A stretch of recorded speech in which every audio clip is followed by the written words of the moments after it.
তো আজকে আমরা ভগ্নাংশ অঙ্কের একটি নিয়ম শিখব। অপকৃত ভগ্নাংশ থেকে মিশ্র ভগ্নাংশে পরিবর্তন, এটি প্রায় পরীক্ষাতে এসে থাকে। তো প্রথমে একটি অপকৃত ভগ্নাংশ আমরা লিখি 13/3, যেটাকে আমরা কনভার্ট করব মিশ্র ভগ্নাংশে। তো প্রথমে 13কে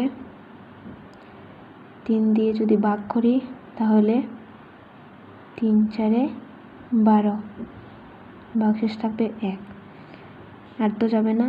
তো একে লিখতে পারি, এই যে গোটা সংখ্যা যেটা আছে সেটা প্রথমে বসবে 4, আর যেটা হর আছে হর সবসময় হরের জায়গায় থাকবে, ভাগশেষ 1। তো একটা পূর্ণ সংখ্যা এবং একটা ভগ্নাংশ, এটাই আমরা জানি যে মিশ্র ভগ্নাংশ।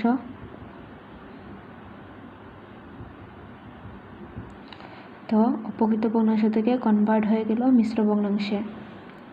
এবার আমরা দেখব মিশ্র ভগ্নাংশ থেকে অপকৃত ভগ্নাংশে পরিবর্তন। তো একটা মিশ্র ভগ্নাংশ লিখি, যেমন 3 × 2/5, এটা একটা মিশ্র ভগ্নাংশ। একে এখন কনভার্ট করব অপকৃত ভগ্নাংশে।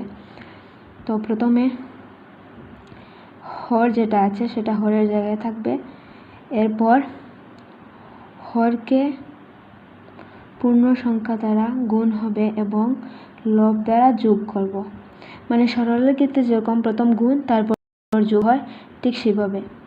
তো 5 3 5 15 + 2 = 17/5 হয়ে গেছে অপকৃত ভগ্নাংশ।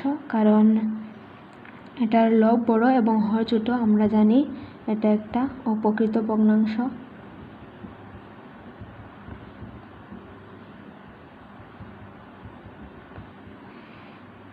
এভাবেই আমরা যদি পরীক্ষা আসে তাহলে কনভার্ট করতে পারবো। ধন্যবাদ।